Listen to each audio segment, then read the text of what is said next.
প্রাণের প্রিয় প্রতিষ্ঠান সিগনেচার 94 এর সম্মানিত সভাপতি তার আপনাদের উদ্দেশ্যে স্বাগত বক্তব্য দান করবেন। তিনি 3 দিন ধরে পরিশ্রম করতে করতে অত্যন্ত অসুস্থ, সে 2 মিনিট কথা বলবে আপনাদের সাথে। বিসমিল্লাহির রহমানির রহিম। সকল বন্ধু বান্ধবীকে জানাই স্বাগত এবং শুভেচ্ছা। আজকে আমাদের এই একটু দেরি হওয়ার কারণে, টাইম শিডিউলটা আমাদের দেরি হওয়ার কারণে আমি প্রথমেই সবার কাছে ক্ষমা দিয়ে নিচ্ছি। তোমরা সবাই ক্ষমা সুন্দর দৃষ্টিতে এটা নিবা। আর তোমাদের উপস্থিতি আমাদেরকে অনেক অনুপ্রাণিত করেছে। আমরা তো বিশ্বাসই করতে পারতেছিলাম না যে এতগুলো আসবে। আমাদের প্রথম দিকে মাত্র 12 জন দিয়েই 15 দিন ধরে 12 জন ছিল।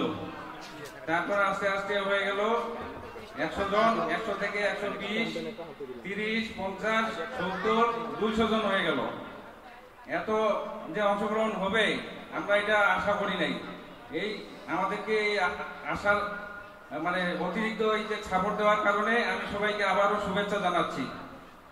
আর আমাদের যে প্রোগ্রামগুলো হবে সেগুলোতে তোমরা সবাই অংশগ্রহণ করবা, এই কথা বলে আমি আমার বক্তব্য শেষ করছি। আল্লাহ হাফেজ।